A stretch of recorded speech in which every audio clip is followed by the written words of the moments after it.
Our patient is living in Libya with a complaint of hoarseness. He consults an ENT doctor there. The biopsy taken there is reported as cancer, specifically laryngeal cancer. After that, he applies here for final treatment.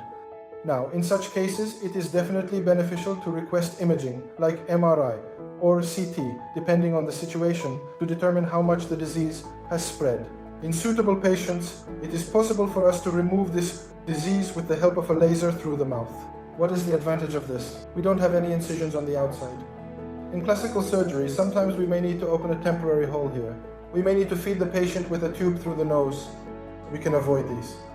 Our patient was also suitable for this method. We took him to surgery.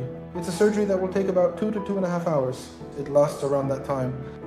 During the surgery, we definitely check whether the surrounding margins are intact and if we have removed the disease well, using a method we call a frozen section, to check if there is any disease around.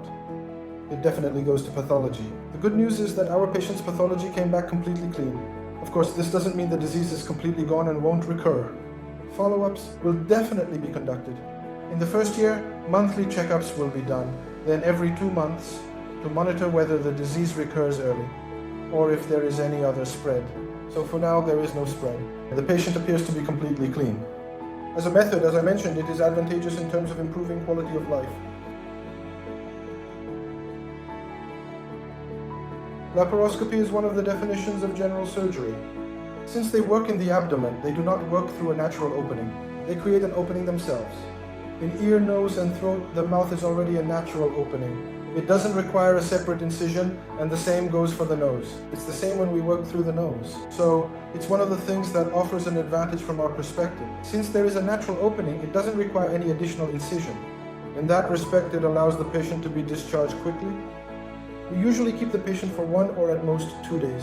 But since our patient came from afar, we hosted them here for 3 to 4 days. However, often when the patient feels ready, we can keep them for 1 night and send them the next day. So first of all, they should not use tobacco products or smoke cigarettes. This is very important.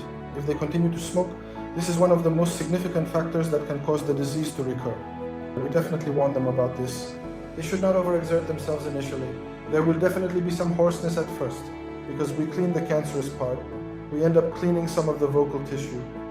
There will be some hoarseness and swelling there. Of course, it will gradually improve a bit. Similarly, our patient's voice is also somewhat hoarse. We advise them not to strain their voice too much. But as I said, one of the most important things is to absolutely not smoke. We need to see them once a month for a year. Since this patient came from abroad, whether in Libya or by coming here, they must be checked monthly by an ENT doctor with a direct examination to see if there is anything in the larynx area or any disease in the neck.